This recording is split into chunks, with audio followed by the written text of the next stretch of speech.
ভগবান বলছেন অনিত্যমা সুখং লোকমিমং প্রাপ্য ভজস্ব মাম, বলেছিল তো অর্জুনকে।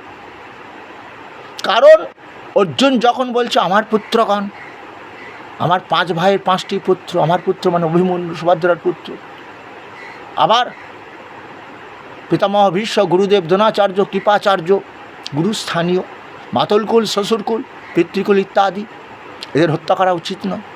বিশেষ করে গুরুজনদের হত্যা করে রক্তমাখা ধন আমরা ভোগ করি।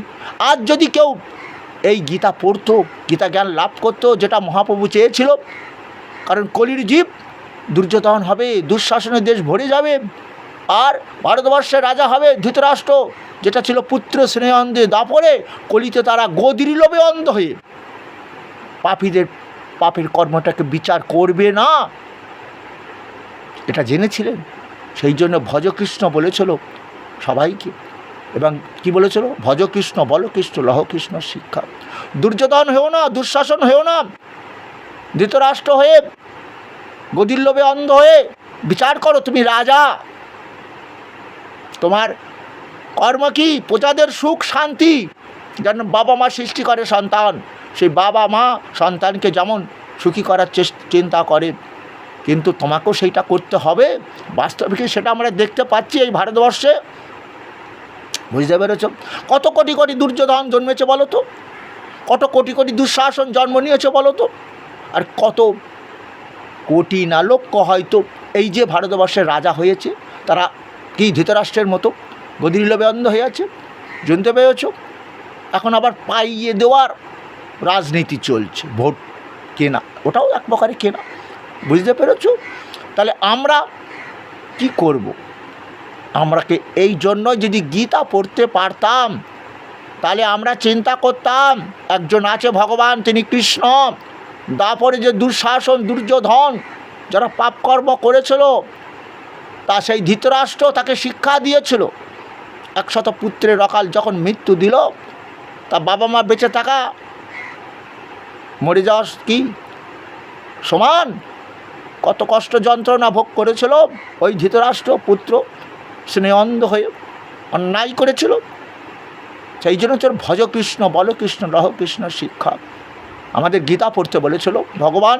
কিন্তু আমরা যদি পড়তে পারতাম, আজকে অর্জুন দেখতে পাচ্ছি কুরুক্ষেত্রের যুদ্ধে গিয়ে বলছে কৃষ্ণ তুমি তো আমার সারথি হয়েছ, যুদ্ধের মধ্যস্থলে রথটা নিয়ে চলো, দেখব কাদের সঙ্গে যুদ্ধ করতে হবে। তখন অর্জুন দেখছে পিতামহ ভীষ্ম, গুরুদেব দ্রোণাচার্য সবাইকে। তো অর্জুনকে বলেছিল, অর্জুন অনিত্যমা সুখং লোকমিমং প্রাপ্য ভজস্ব মাম, তুমি যুদ্ধ করো। ক্ষত্রিয় কুলে জন্ম নিয়েছ, ক্ষত্রিয় কুলে যারা জন্ম নেয় তাদের যুদ্ধই তো ধর্ম। কারণ ক্ষত্রিয় কাদের বলা হয়? স্থৈর্য, ধৈর্য, হ্যাঁ, সেই ধৈর্য ধরো, সহ্য করো।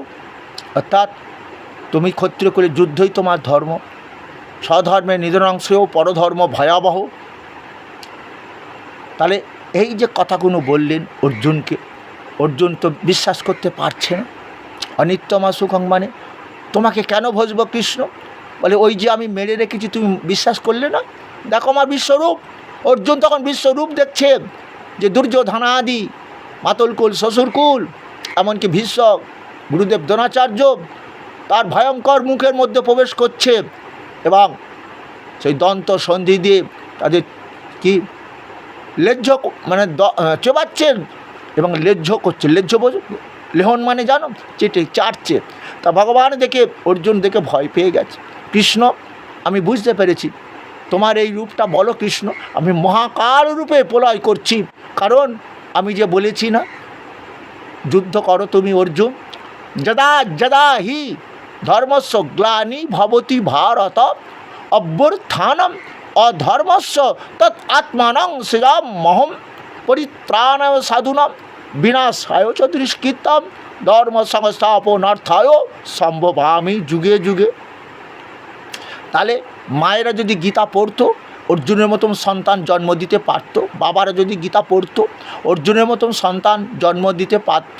যে অর্জুন কাঁদছে আর বলছে কৃষ্ণ আমার পক্ষে যুদ্ধ করা সম্ভব হবে না, আজকে মায়েরা বাবারা বৃদ্ধ আশ্রমে যাচ্ছে, কারণ অর্জুনের মতন সন্তান নয়, হয়নি তাদের। কারণ কোন সন্তান জন্ম নেবে ভগবান আগামও বলেছিল, ছেলে মেয়েরা বাবা মা মানবে না, বয়োজ্যেষ্ঠ ব্যক্তি মানবে না, বিবাহ ব্যবস্থা মানবে না, বেদ পুরাণ শাস্ত্রের কথা মানবে না, বলো মদ হবে তাদের প্রিয় পানীয়, মা বাবার কথা শুনবে কি? হ্যাঁ, তাহলে সেই পাপের ফল আমরা কিন্তু এখন ভোগ করছি, আরও করতে হবে, বুঝতে পেরেছি। কারণ ধৃতরাষ্ট্র যেমন সেদিনকে বাড়ি ফিরে আসেনি রাজধানীতে, ওই বনবাসেই ছিল যে আমার পাপ যেটা করেছি আমি প্রায়শ্চিত্ত করব। আমরা যে পাপটা করেছি আমরাও প্রায়শ্চিত্ত করছি। অনেক বাবা মা বৃদ্ধাশ্রমে বসে কাঁদছে, আমরা সবই ভেবেছিলাম আমার, কিন্তু যে ভগবান গীতাতে বলেছিল অনিত্য সুখ, অনিত্যমা সুখং, যে সুখটা তোমরা লাভ করছো, হয়তো পুত্র কারুর মারা গেছে, আবার পুত্র থাকতেও তারা বাবা মাকে বৃদ্ধাশ্রমে পুড়ে দিয়েছে, তারা এখন বসে বসে ভাবছে তাহলে সেই কৃষ্ণ ভগবান যদি আমাকে সুখ না দেয় আমি সুখী হতে পারবো না। তাহলে আমরা সেই কৃষ্ণের কথা মতো কী করব? মনা ভবমদ ভক্ত মজ্জা জিমাং নমস্কুরু মামে বৈশ্যসী যুক্তই বা আত্মানং মত পরায়ণ।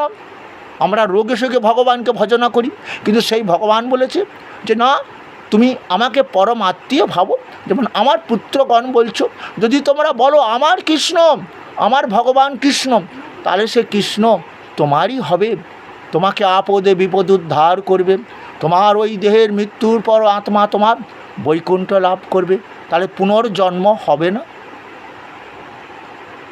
যেমন ওই যে জান্তি দেবব্রতা দেবান, যারা কামনা বাসনের দেবতাদের পুজো করেছে, হয়তো বললে ঠাকুর তুমি আমার মেরে দিলে, এমন রোগ দিলে, তুমি তোমার দেওয়া ধন দৌলত ভোগ করতে পারলাম না, ঠাকুর বললো তুই মধ্যলোকে থেকে আবার আমি নিয়ে আসবো, আমি তো কৃষ্ণ আত্মা দিয়ে নূতন করে দেহ তৈরি করি, তাহলে আবার ত্রিতাপ জ্বালা যন্ত্রণা ভোগ করবে তোমাদের। এটাই ভগবান চেয়েছিল যে তোমরা আমার বৈকুণ্ঠ লাভ করো, অনিত্য সুখ থেকে যে সুখ, অনিত্য বস্তু থেকে যে সুখ লাভ করছো সেটা নিত্য হতে পারে না। হ্যাঁ, ওটা এই আছে এই নেই, ওটা মায়া, এই মায়ার জগতে মোহিত যেন তোমরা হইও না। আমাতে মন দাও, আমার ভক্ত হও, আমার পূজা করো, এই দেহ দিয়ে তোমরা সুখ পাবে, শান্তি পাবে, মৃত্যুর পর পরম মোক্ষ লাভ করবে।